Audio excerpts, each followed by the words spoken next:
जोहार दोस्तों, जय हिंद, जय झारखंड। मैं हूं दीपक कुमार बेदी, आप सभी का स्वागत करता हूं हमारे YouTube channel Jharkhand GK MCQ में। आज का टॉपिक रहेगा हमारा झारखंड सामान्य ज्ञान। झारखंड सामान्य ज्ञान में हम लोग बहुत सारे प्रश्न देखेंगे। इसमें 25 प्रश्न है। 25 प्रश्न को अगर आप पूरा वीडियो को देखेंगे तो इसमें पूरा एक्सप्लेनेशन के साथ बताऊंगा, जिससे कि आपको लगभग 100+ क्वेश्चन आपके बनेंगे। ठीक है, पूरा एक्सप्लेनेशन करूंगा, आप पूरा वीडियो के अंत तक बने रहिएगा। आप नोट डाउन भी कर सकते हैं। आप देखिएगा अंतिम में आपको 100+ आपको क्वेश्चन तैयार हो जाएंगे। चलिए, और इस सुबह का शुरुआत हम लोग एक बहुत ही अच्छे कोट्स के साथ शुरुआत करते हैं। कोट्स क्या है? कामयाबी सुबह की जैसी होती है, मांगने पर नहीं, जागने पर मिलती है। ठीक है, तो ये बात सही है कि आप कब तक किसी चीज़ को मांगोगे। ठीक है, उसके लिए आपको उस चीज़ को करना पड़ता है। ठीक है, जैसे कि अगर आप लोग एग्ज़ाम देना चाह रहे हैं तो आप सिर्फ सोचते रहिएगा तो कैसे चलेगा। ठीक है, उसके लिए आपको कुछ करना पड़ेगा। ठीक है, आप पढ़ो, नोट्स बनाओ, जितना से जितना ज़्यादा हो सके। चलिए, हम लोग सबसे पहला प्रश्न की ओर हम लोग बढ़ते हैं। पहला प्रश्न है हमारा, झारखंड राज्य की सबसे लंबी नदी का नाम क्या है? ठीक है, तो सबसे लंबी नदी का नाम है हमारा दामोदर।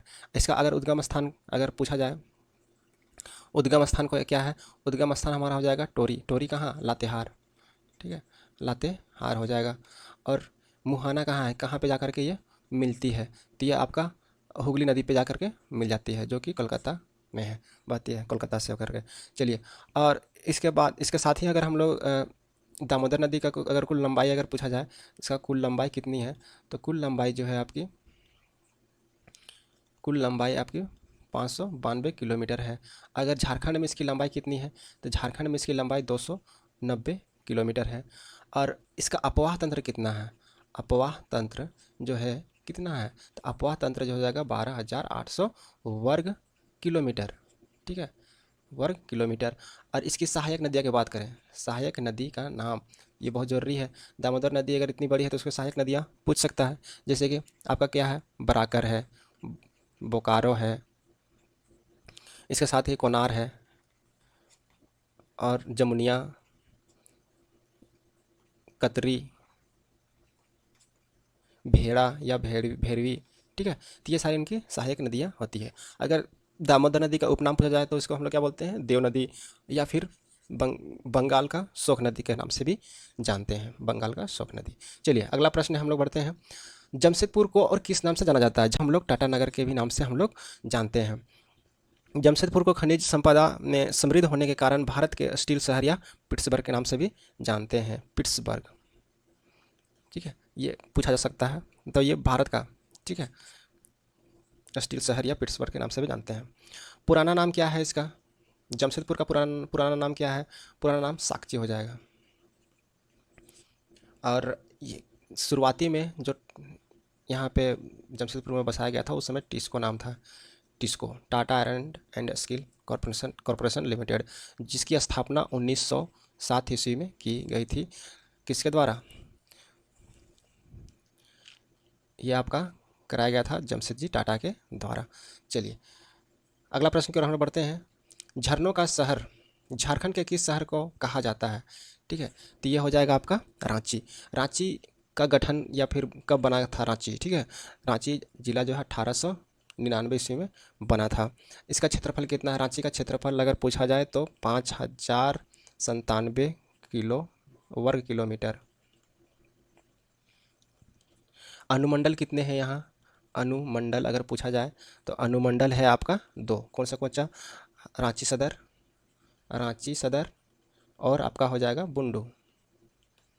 इसके साथ ही अगर आपको पूछा जाए प्रखंड के बारे में, तो इन यहाँ पे आपका प्रखंड जो है 18 हो जाएगा।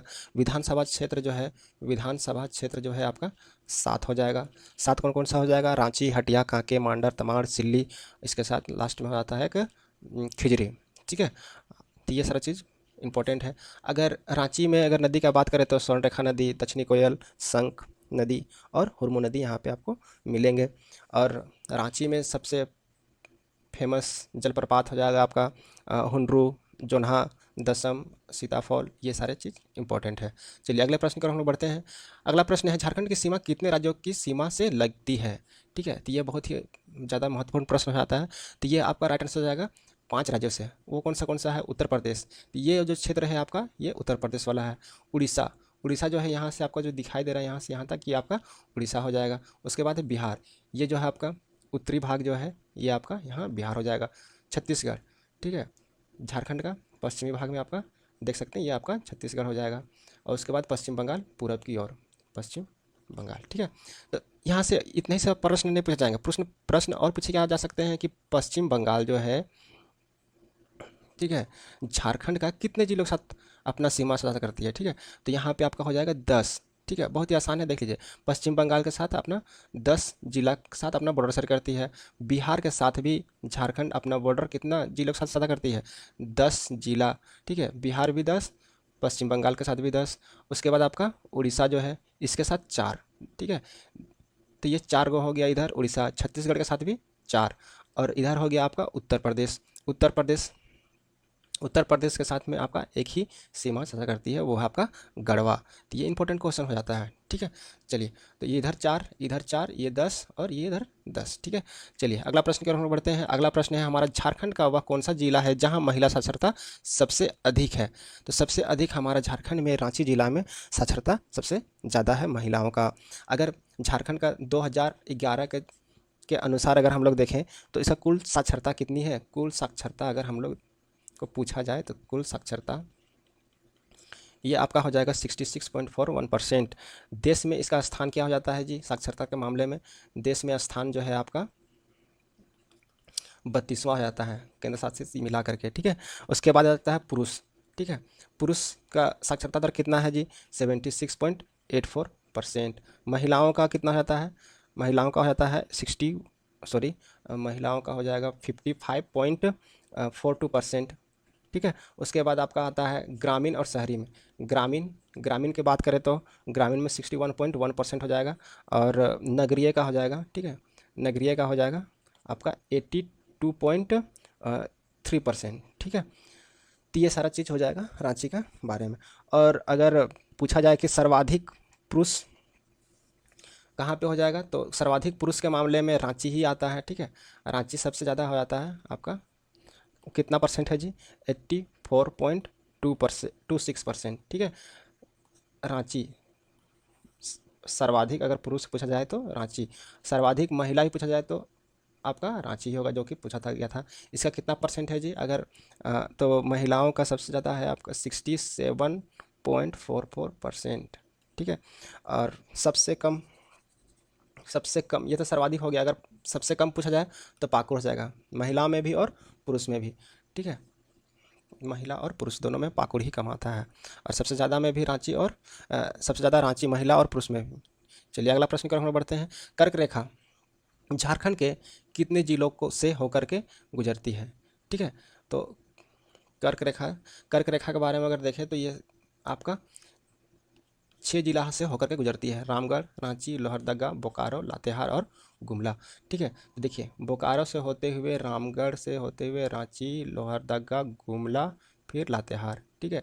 तो ये आपका 1 2 3 4 5 6 जिला को आपका टच करती है, बोकारो, रामगढ़, रांची, लोहरदगा, गुमला और लातेहार। तो ये 5 6 जिले, ये टोटल आपका 6 जिले हो गए जो कि कर्क रेखा इस जिले से होकर के गुजरती है। चलिए अगला प्रश्न की ओर हम लोग बढ़ते हैं। झारखंड के किस जिले में पलामू किला स्थित है। तो पलामू किला के बारे में पूछा जा रहा है, ठीक है।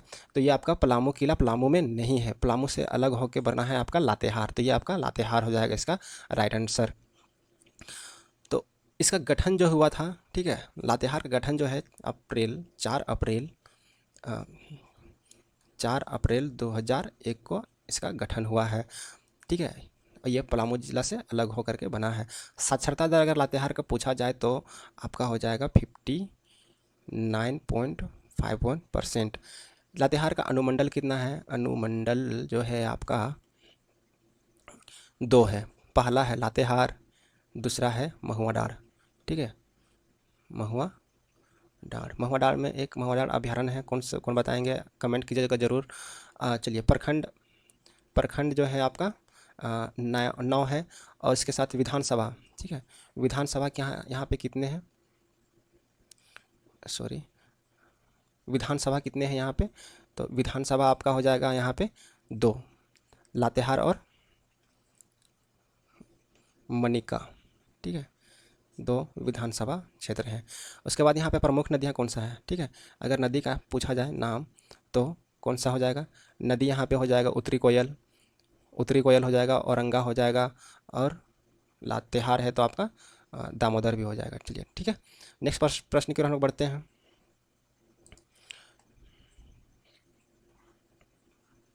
अगला प्रश्न है हमारा, रांची का पुराना नाम क्या है? रांची का पुराना नाम विल्किंसनगंज या फिर किशुनपुर के नाम से जानते हैं, क्योंकि ये विल्किंसन जो है वो आपका 1833 में एक sofa south west frontier agency की स्थापना किए थे 1833 में, इसलिए उसी समय से इसका नाम किशुनपुर रखा गया था। ठीक है, साउथ ईस्ट फ्रंटियर एजेंसी, ठीक है, इसकी स्थापना किया था 1837 में, जब से इसका नाम किशुनपुर रखा गया था। कौन किए थे? विल्किंसन। चलिए अगला प्रश्न की ओर हम बढ़ते हैं। जमशेदपुर किस नदी के किनारे बसा हुआ है? ठीक है, तो ये आपका हो जाएगा स्वर्णरेखा नदी। स्वर्णरेखा नदी का उद्गम स्थान क्या है? ठीक है, ये आपका हो जाएगा नगड़ी। ठीक है, रांची में है नगड़ी, छोटा नागपुर पठार। ठीक है, छोटा नागपुर पठार हो जाएगा। उसके बाद आपका हो जाता है मुहाना। मुहाना कहाँ हो जाएगा? कहाँ पे जाकर के ये मिलती है? तो ये किसी और नदी में जाकर के नहीं मिल करके ये सीधा बंगाल की खाड़ी में मिल जाती है, और ये झारखंड का एक पहला ऐसा नदी है जो स्वतंत्र रूप से बंगाल की खाड़ी में जाकर के मिल जाती है। इसकी कुल लंबाई जो है, इसकी कुल लंबाई 470 किलोमीटर है। ठीक है, और इसकी सहायक नदियाँ हैं काकरो, कांसी, खरकई, जम जमुई, जमरी नहीं होगा, जुमार, राढ़ू, संजय। ठीक है, ये सारी नदियाँ जो हैं आपकी, ये स्वर्णरेखा नदी का सहायक नदियाँ हो जाएंगी। कांची नदी में आपका कौन सा वाटरफॉल है, अगर बता सकते हैं आप? तो इसमें आपका कांची नदी में आपका दसम फॉल है, और राढ़ू नदी में आपका जोन्हा फॉल मिलेगा। ठीक है, तो ये सारी चीज़ याद कर लीजिएगा, क्वेश्चन पूछा जा सकता है। चलिए अगला प्रश्न की ओर हम लोग बढ़ते हैं। अगला प्रश्न है, झारखंड में पहाड़ों की रानी के नाम से किस स्थान को जानते हैं? किस स्थल को हम लोग जानते हैं पहाड़ों की रानी? ठीक है, तो पहाड़ों की रानी जो है आपका कौन सा हो जाएगा? नेतरहाट हो जाएगा। ठीक है, तो नेतरहाट जो है वो आपका पहाड़ों की रानी कहा जा सकता है, या पहाड़ों की मल्लिका के नाम से भी जानते हैं। यहाँ पे नेतरहाट किस चीज़ के लिए फेमस है जी? आप सूर्योदय और सूर्यास्त यहाँ पे बहुत मनोरंजन या मनोरमय होता है। यहाँ पे आप देखिएगा, बहुत ही यहाँ का खूबसूरत होता है। अगर नेतरहाट की बात करें तो नेतरहाट की बात करें तो ये समुद्र से कितनी ऊंचाई में है? 3700 फीट की। ठीक है, 3700 फीट की ऊंचाई में है समुद्र तल से। ठीक है, चलिए अगला प्रश्न की ओर हम लोग बढ़ते हैं। झारखंड में संथाल समाज की स्थापना कब हुई थी? ये आपका हुआ था 1970 ईस्वी में। तो इसको किसने स्थापना किया था? तो शिबू सोरेन। ठीक है, शिबू सोरेन ने स्थापना किए थे, कितना? 1970 ईस्वी में, जिसको हम लोग सोनोत संथाल समाज भी कहते हैं, सोनोत संथाल समाज। ठीक है, चलिए अगला प्रश्न हम लोग बढ़ते हैं। झारखंड की सबसे छोटी नदी कौन सी है? सबसे छोटी नदी है आपके बराकर नदी, जिसकी लंबाई कितनी है? 225 किलोमीटर। ठीक है, उद्गम स्थान अगर पूछा जाए तो उद्गम स्थान आपका हो जाएगा पद्मा। पद्मा कहाँ? हजारीबाग। ठीक है, हजारीबाग का पठार। उसके बाद आपका हो जाता है मुहाना। ये कहाँ पे, किस नदी पे जाकर के मिलती है? मुहाना हो जाएगा आपका दामोदर नदी। ये आपका दामोदर नदी में जाकर के मिल जाती है। और इसके साथ ही अपवाद क्षेत्र जो है आपका कहाँ कहाँ किस किस जिला पे है? बराकर नदी का अपवाद क्षेत्र जो है, आपका हजारीबाग होगा, हजारीबाग, गिरिडीह हो जाएगा। उसके बाद आपका धनबाद हो जाएगा। ठीक है, चलिए झारखंड में राज्यसभा की कितनी सीटें हैं? राज्यसभा की सीटें की अगर बात करें तो ये आपकी 6 सीटें हैं यहाँ पे। ठीक है, तो ये आपके यहाँ पे 6 सीटें हैं। तो राज्यसभा में 6 सीटें हैं। और अगर लोकसभा की बात करें तो कितनी सीटें हैं? 14, जिसमें एससी का कितना है? 1, एसटी का सीट कितना है जी? 5, और आपका अनरिजर्व सीट कितने हैं? 8। ठीक है, तो टोटल कितने हो जाएंगे? 14। और राज्यसभा में आपका 6 सीट हैं। चलिए अगले प्रश्न की ओर हम लोग बढ़ते हैं। अगला प्रश्न है हमारा, झारखंड का राजकीय फूल कौन सा है? ठीक है, क्वेश्चन छोटा है लेकिन इससे क्या क्या प्रश्न पूछे जा सकते हैं हम लोग देखते हैं। ठीक है, पलाश, राजकीय फूल क्या है? पलाश। राजकीय फूल पलाश को हम लोग वैज्ञानिक नाम से क्या जानते हैं जी? चलिए देखते हैं।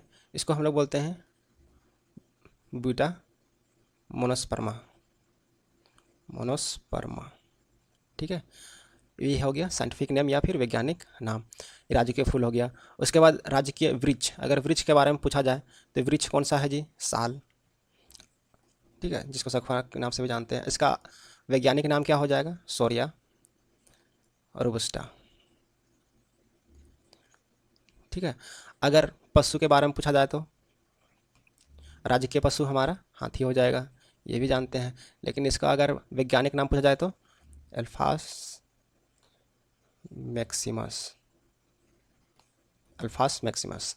चलिए अगला प्रश्न की ओर हम लोग बढ़ते हैं। अगला प्रश्न है, झारखंड में ब्रिटिश ईस्ट इंडिया कंपनी के विरुद्ध प्रथम जन विद्रोह का नेतृत्व किसने किया था? ठीक है, किसने किया था? जगन्नाथ ढाल। जगन्नाथ ढाल कब किए थे? 1767।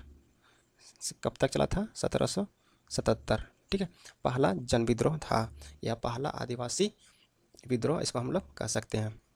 इस विद्रोह का प्रारंभ 1867 में हुआ था। और ये किस क्षेत्र में हुआ था? ये सिंहभूम क्षेत्र में हुआ था। ठीक है, सिंहभूम क्षेत्र में हुआ था। इसका नेतृत्व कौन कर रहे थे? नेतृत्व आपका जगन्नाथ ढाल बता ही चुके हैं। चलिए अगला प्रश्न की ओर हम लोग बढ़ते हैं। अगला प्रश्न है, झारखंड में राष्ट्रीय खेल किस वर्ष आयोजित किए गए थे? तो राष्ट्रीय खेल के बारे में पूछा जा रहा है। तो हमारा राज्य में आपका 2011 में हुआ था। ठीक है, कब से कब तक चला था? 12 फरवरी से लेकर के आपका 26 फरवरी हुआ था 2011 में। इसका आयोजन कहाँ कहाँ पे हुआ था? ठीक है, पूछा जा सकता है कि हम 2011 का राष्ट्रीय खेल का आयोजन किस किस स्थान पर हुआ था? तो ये आपका रांची, जमशेदपुर, धनबाद। ठीक है, इन 3 स्थानों पे हुआ था, रांची, जमशेदपुर, धनबाद। ये जो इसका उद्घाटन जो हुआ था ये किस स्थान पे हुआ था? ठीक है, तो ये आपका हुआ था, उद्घाटन स्थल का नाम है बिरसा मुंडा एथलेटिक्स स्टेडियम, रांची। ठीक है, चलिए अगला प्रश्न की ओर हम बढ़ते हैं। सोहराय किस जनजाति का सबसे बड़ा त्यौहार है? ठीक है, सोहराय सबसे बड़ा, अगर सबसे बड़ा त्यौहार का अगर पूछा जाए तो ये हो जाएगा आपका संथाल।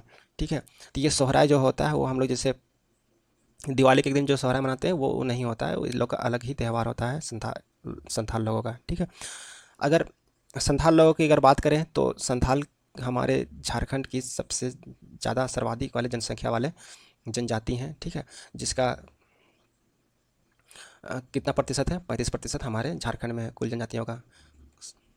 उसके बाद है आपका इसका संस्थापक पिता अगर बोला जाए तो ये हो जाएगा आपका लुगुबुरु। संथाली भाषा की लिपि, संथाली भाषा की लिपि अगर पूछा जाए, लिपि क्या है संथाली भाषा का? तो ये हो जाएगा ओल चिकी लिपि, ओल चिकी। ठीक है, और इसका आविष्कारक कौन थे? आविष्कारक आविष्कारक का नाम हो जाएगा आपका रघुनाथ मुर्मू। रघुनाथ मुर्मू। ठीक है, और संथाल लोगों का युवा गृह का नाम अगर पूछा जाए तो इसको बोलते हैं हम लोग घोटुल, घोटुल। ठीक है, चलिए अगले प्रश्न की ओर हम लोग बढ़ते हैं। अगला प्रश्न है हमारा 1940 में रामगढ़ में आयोजित कांग्रेस के 53वें अधिवेशन के अध्यक्ष कौन थे? ठीक है, अध्यक्ष के बारे में पूछा जा रहा है। तो इसमें क्या हो जाएगा? मौलाना अबुल कलाम आज़ाद, ये उस समय अध्यक्ष बने थे। 1940 में हमारा झारखंड में हुआ था भारतीय राष्ट्रीय कांग्रेस अधिवेशन। ठीक है, जिसमें हमारा 53वां अधिवेशन हुआ था। ठीक है, और इसका अध्यक्ष कौन थे? मौलाना अबुल कलाम आज़ाद। 1940 के बाद 41 से लेकर के 45 तक कोई आयोजन नहीं हुआ था, जिसके कारण 6 वर्ष तक ये अध्यक्ष बने हुए रहे थे। आज़ादी से पहले का बात है। ठीक है, तो सबसे ज़्यादा समय तक रहने वाले ये नेता। हमारे झारखंड में जब आयोजन हुआ था तो उस समय मुख्य द्वार का नाम रखा गया था। मुख्य द्वार का क्या नाम था? मुख्य द्वार का नाम है आपका बिरसा मुंडा द्वार। ठीक है, बिरसा मुंडा द्वार। ठीक है, और स्थान का क्या नाम था? स्थान का नाम क्या रखा गया था? स्थान का नाम रखा गया था मजहर नगर, मजहर नगर। ठीक है, किनके नाम पे रखा गया था? मजहर उल हक के नाम पे रखा गया था। चलिए अगले प्रश्न की ओर हम लोग बढ़ते हैं। अगला प्रश्न है, झारखंड की उपराजधानी कौन सी है? तो उपराजधानी आपको पता ही है कौन सा है? दुमका। ठीक है, इसके अलावा प्रस्तावित है, प्रस्तावित कौन सा है? तीन है, तीन है। ठीक है, कौन सा है? मेदिनीनगर, मेदिनीनगर है, चाईबासा है, और एक है गिरिडीह। चलिए अगले प्रश्न की ओर हम लोग बढ़ते हैं। अगला प्रश्न है हमारा, झारखंड में आदिवासियों के फूलों के त्यौहार का क्या नाम है? फूलों का त्यौहार किसे कहते हैं हमारे झारखंड में? तो उसे हम लोग सरहुल कहते हैं। ठीक है, फूलों का त्यौहार। या फिर यहाँ पे पूछा जा सकता है जनजातियों का सबसे बड़ा त्यौहार क्या चीज़ है? तो उसमें भी आपका क्या आंसर हो जाएगा? सरहुल। आप कर्मा ये सब चीज़ नहीं दे सकते हैं। ठीक है, सरहुल जो है झारखंड का, या फिर हमारे यहाँ झारखंड का जनजातियों का सबसे बड़ा पर्व या त्यौहार सरहुल है। उरांव जनजाति लोग सरहुल को किस नाम से जानते हैं? इसको हम लोग, उरांव जनजाति लोग खद्दी बोलते हैं। ठीक है, सरहुल को खद्दी बोला जाता है। उसके बाद अगर संथाल का पूछा जाए, ठीक है, तो ये हो जाएगा उरांव लोग। ठीक है, अगर संथाल लोगों का पूछा जाए तो संथाल लोग इसको बापर बोलते हैं, बापरब। ठीक है, चलिए अगला प्रश्न की ओर बढ़ते हैं। या ठीक है, अगर सरहुल किस माह में मनाया जाता है? तो ये आपका चैत माह हो जाएगा। ठीक है, चैत माह में मनाया जाता है। चलिए अगला प्रश्न की ओर हम लोग बढ़ते हैं। अगला प्रश्न है, पारसनाथ पहाड़ी किस जिले में स्थित है? ठीक है, तो आपका तो पता ही होगा, नहीं पता तो जान लीजिए, ये आपका गिरिडीह जिला में आपका स्थित है। पारसनाथ पहाड़ी का बात करें, ठीक है, अगर हम लोग पारसनाथ पहाड़ी का बात करें तो ये आपका कितना है जी? ऊंचाई 1365 मीटर है। अगर फीट की बात करें तो 4480 फीट हो जाएगा। ठीक है, तो ये हो जाएगा। पारसनाथ पहाड़ी किस, कौन धर्म के लोग यहाँ पे जाते हैं या मानते हैं? तो जैन धर्मियों के लिए। ठीक है, जैन धर्म के लोग यहाँ पे अपना, इस जैन धर्म लोगों का यहाँ ये आपका तीर्थ स्थल है, तीर्थ स्थल कह सकते हैं, तीर्थ स्थल है। इस पारसनाथ पहाड़ी को हम लोग किस नाम से और जानते हैं? इसको हम लोग समवेत शिखर भी बोलते हैं, समवेत शिखर, समवेत शिखर। ठीक है, शिखर। और संथाल लोग इसी पहाड़ी को मरांग बुरु के भी नाम से जानते हैं, मरांग बुरु। चलिए अगले प्रश्न की ओर हम बढ़ते हैं। अगला प्रश्न है, झारखंड में संसदीय निर्वाचन क्षेत्र की कुल संख्या क्या है? ठीक है, संसदीय निर्वाचन क्षेत्र। ठीक है, तो कुल संख्या संसदीय का नहीं होगा। ठीक है, 14 नहीं होगा, इतना 20 हो जाएगा। ठीक है, राज्यसभा में आपका 6 सीट है, और आपका लोकसभा में आपका हो जाएगा 14, तो कुल 20 है। ठीक है, तो इसमें उसके बाद क्या हो 14। ठीक है, तो 14 कैसे कैसे है? एससी का 1 है, एसटी का 5, और अनरिजर्व या जनरल लोगों के लिए कितना है? 8। तो ये टोटल 14 हो जाएगा लोकसभा के लिए। चलिए अगला प्रश्न की ओर हम बढ़ते हैं। अगला प्रश्न है, भारत की इस्पात नगरी किसे कहा जाता है? ठीक है, तो ये क्वेश्चन तो कराए चुके थे अभी, ये हो जाएगा आपका जमशेदपुर। यहाँ पे टिस्को कंपनी के बारे में बताए थे, Tata iron and steel corporation limited, जिसकी स्थापना 1907 ईस्वी में की गई थी। बाद में इसको टाटा स्टील के नाम से चेंज कर दिया गया। ठीक है, और जमशेदपुर किस नदी के किनारे बसी हुई है? सोनरेखा नदी के किनारे बसी हुई है। चलिए ठीक है, ये सारी चीज़ें आप लोगों को जानना चाहिए। स्वर्णरेखा का अगर जिक्र किए हैं तो स्वर्णरेखा जो है वो किन किन राज्यों से होकर गुजरती है? पहले तो झारखंड हो जाएगा, उसके बाद आपका उड़ीसा हो जाएगा, और क्या हो जाएगा? पश्चिम बंगाल। ठीक है, तो ये 3 राज्यों से होकर के गुजरती है, लास्ट में जाकर के बंगाल की खाड़ी में जाकर के मिल जाती है। चलिए अगला प्रश्न की ओर हम बढ़ते हैं। झारखंड राज्य की आधिकारिक भाषा क्या है? झारखंड राज्य की आधिकारिक भाषा हिंदी है, ये तो आप सभी को पता ही है। द्वितीय भाषा क्या हो जाएगा? द्वितीय भाषा की अगर हम लोग बात करें तो द्वितीय भाषा जो है जाएगा आपका 16 है। ठीक है, जिसमें 16 है तो इसमें तो कुछ भी पूछ सकता है कि ये है या नहीं है, तो आप लोग याद कर लीजिएगा। जैसे कि आपका द्वितीय भाषा में आता है उर्दू, संथाली, बांग्ला, उड़िया, मुंडारी, हो, खड़िया, खुड़ुक, कुरमाली, खोरटा, पंचपरगनिया, नागपुरी, मगही, भोजपुरी, मैथिली, अंगिका। ठीक है, तो ये सारे 16 जो हैं वो आप याद कर लीजिएगा, लिख लीजिएगा, याद कर। अगला प्रश्न है और अंतिम प्रश्न में हमारा है, टाना भगत आंदोलन कब प्रारंभ हुआ था? तो टाना भगत आंदोलन जो हुआ था वो 1914 में हुआ था। ठीक है, इसका नेतृत्वकर्ता कौन थे? नेतृत्वकर्ता जो थे वो आपके जतरा भगत, ठीक है। जतरा भगत या जतरा उरांव के भी नाम से जानते हैं, कहीं कहीं भगत कहीं उरांव लिखा रहता है, तो उससे आपको टेंशन नहीं लेना है, ठीक है। और ये हुआ था 21 अप्रैल 21 अप्रैल 1914, याद रख लीजिएगा पूरा डेट, ठीक है। और ये किस स्थान पे हुआ था आंदोलन, ये आपका गुमला में हुआ था, ठीक है। इस आंदोलन को टाना भगत या ताना भगत आंदोलन जो है वो आपका किस आंदोलन पर आधारित था या किस किस आंदोलन का विस्तार रूप माना जाता है, ठीक है। तो इसको बिरसा मुंडा आंदोलन का विस्तार रूप माना जाता है, ठीक है। बिरसा मुंडा आंदोलन का विस्तार रूप माना जाता है। चलिए, यहाँ तक हम लोग का प्रश्न आज ख़त्म हो गया होगा। और अगर आशा करता हूँ वीडियो बहुत ही अच्छा लगा होगा, और अच्छा लगा होगा तो अपने दोस्तों को शेयर कीजिएगा ज़्यादा से ज़्यादा, और वीडियो को ज़रूर लाइक करें। और आप सभी का बहुत बहुत धन्यवाद अंत तक बने रहने के लिए।